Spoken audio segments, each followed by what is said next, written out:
Salut à tous, c'est Punk de la chaîne, bienvenue sur cette vidéo qui continue notre cheminement sur la PNL et la science. On a déjà vu quelques techniques, aujourd'hui on va plutôt aller sur la submodalité. Une technique qu'on connaît plutôt bien en PNL parce qu'elle permet assez rapidement d'apaiser des idées, des pensées. Et ce que j'ai trouvé intéressant avec cette technique, c'est qu'elle est assez spécifique de la PNL. Elle n'existe pas, ou en tout cas, il est difficile de savoir d'où elle vient clairement. Alors, la première chose, on va redéfinir ce que c'est en PNL. C'est diviser les expériences sensorielles en sous-catégories spécifiques, par exemple couleur, luminosité pour le visuel, etc. Modifier ces sous-modalités change l'expérience émotionnelle. Donc, ça, c'est hyper utilisé en PNL. Absolument pas dans des trans hypnotiques. Souvent, on fait vraiment ça à sec, c'est-à-dire sur le tard, tout de suite dans l'instant. Et c'est vrai que purement, pratiquement, on se rend compte qu'il y a des feedbacks qui sont assez positifs chez les personnes qui testent. À savoir que, comme je vous disais, il n'y a pas forcément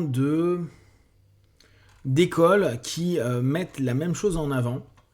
Alors j'ai regardé au niveau des TCC. Au niveau des TCC et psychologie cognitive, ils disent que les expériences cognitives sont analysées dans des dimensions plus larges sans se concentrer sur des sous-catégories aussi spécifiques qu'en PNL. Donc on ne peut pas vraiment aller chercher ça dans la TCC ou équivalent, à savoir que Beck a développé la TCC dans les années 60. Et avant on avait l'émotivo-comportemental.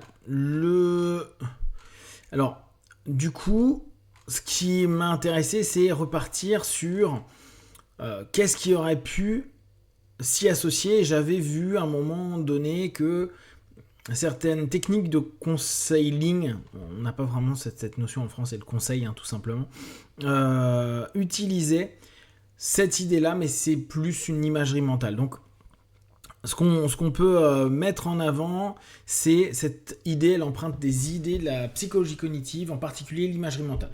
Okay, donc on pourrait se dire, les submots, ça travaille avec l'imagerie mentale, à savoir que je vous rappelle, c'est pas que l'imagerie image visuelle, c'est aussi tout le rapport kinesthésique, olfactif, etc. La psychologie cognitive reconnaît que des représentations mentales des expériences sensorielles peuvent influencer les émotions et le comportement. Okay, la représentation qu'on se fait d'une émotion, d'une situation, d'un comportement va modifier la façon dont on le vit. Et effectivement, si on bosse dessus, il est possible d'avoir une nouvelle impression à un moment donné. Des techniques d'imagerie comme celles utilisées en TCC visent à explorer et à modifier les images mentales, mais elles ne se divisent pas comme les sous-modalités spécifiques à PNL. Alors, dans le counseling, imagerie mentale en counseling, le counseling utilise parfois des techniques similaires à l'imagerie mentale, en particulier dans des approches comme la gestalt thérapie. Donc là, on pourrait revenir un petit peu sur quelque chose qui historiquement correspond au background qu'avaient les fondateurs de la PNL, et notamment de Richard Bandler, qui avait, je vous rappelle, à l'époque, traduit des textes, des audios en fait, de Pearls, donc le fondateur de la Gestalt, et qui avait un certain niveau en Gestalt. Je crois même qu'il a écrit un bouquin sur la Gestalt thérapie. Donc ok, là on pourrait se dire, un submot viendrait du travail gestaltique et pratique psychocorporelle. Cependant, ces approches ne se contentent pas spécifiquement des sous-modalités détaillées par la PNL. Le travail peut inclure une exploration de sensations physiques et d'images mentales, mais l'accent est davantage mis sur les émotions, les croyances et la prise de conscience des expériences plutôt que sur la manipulation consciente des qualités sensorielles. Et là encore, on revient sur le problème que l'on a, et je pense qu'avec les décennies de pratique de PNL, aujourd'hui, beaucoup de personnes qui bossent sur les submodalités vont travailler sur les sensations physiques et les images mentales, mais aussi sur les émotions, les croyances, la prise de conscience des expériences, et pas simplement dire tiens on va modifier des qualités sensorielles. Bien sûr que on peut dire c'est plus proche, c'est plus distant, mais ne serait-ce que ça, se dire, tiens, cette émotion qui, à ce moment-là, tu la vois comme une grosse bulle noire, tu la mets à distance, c'est un travail sur une manipulation de l'émotion. Dire, donne-moi une couleur de ton émotion, transforme cette émotion, etc. Donc, là-dessus, dire, c'est purement PNL comme à la base, non, je pense que ça a vraiment évolué. Je pense que la pratique aidant les personnes s'étant en plus intéressées aux différents auteurs qui étaient les références à l'époque des fondateurs de la PNL, il peut y avoir des éléments où aujourd'hui, dans votre pratique, ça ressemble à des éléments gestaltiques, à des éléments du counseling, etc., etc. Par exemple, dans un counseling narratif ou la gestalt, le thérapeute peut encourager le client à décrire des images et des sensations associées à une expérience émotionnelle, mais le processus est moins technique et moins focalisé sur les ajustements spécifiques des sous-modalités. Donc, on pourrait se dire, globalement, la sous-modalité est quelque chose qui existe, mais pas aussi précisément, et la spécificité qu'a créé la PNL, c'est d'aller dans des détails de modèles et de sous-ensembles qui peuvent permettre une modification de perception complètement subjective de l'élément. Après, un des points qui pose problème, le concept de submodalité tel qu'il est utilisé en PNL n'est pas un concept issu du conseil traditionnel, donc ça, on l'a montré. Il s'agit d'une innovation PNL, et bien que certaines approches en conseil puissent inclure un travail des aspects sensoriels d'une expérience, elles ne se segmentent pas autant que en PNL. Donc, on pourrait dire que c'est une innovation, c'est une extension des concepts de système de représentation que Ben Lorgender ont pu populariser. Par contre, absence de validation scientifique. Contrairement aux techniques de psychologie cognitive et du counseling, les sous-modalités n'ont pas été validées par des recherches scientifiques rigoureuses. On revient toujours sur le même truc. Potentiellement, c'est quelque chose d'intéressant, mais on n'a pas assez de travaux qui peuvent nous valider cette notion-là. J'avais trouvé, je l'ai mis ailleurs, d'autres éléments que j'avais trouvé intéressants. Donc, pour valider, j'avais trouvé une introduction au counseling de 93 d'un auteur qui s'appelle MacLeod, qui fait référence des sous-modalités comme composants de perception sensorielle dans le cadre des conseils psycho.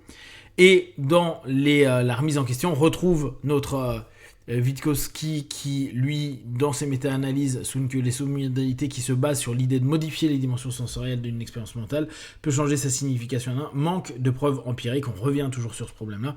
Et comme je vous avais dit, il y a Sharpley qui est également un de ceux qui est particulièrement critique sur la PNL et qui, dans son étude de 87, l'absence de données empiriques validées sur les sous-modalités est considérée comme une composante spéculative sans fondement scientifique. D'accord ? Les résultats obtenus dans certains cas sont attribués à des effets placebo, à des attentes des participants, donc du biais.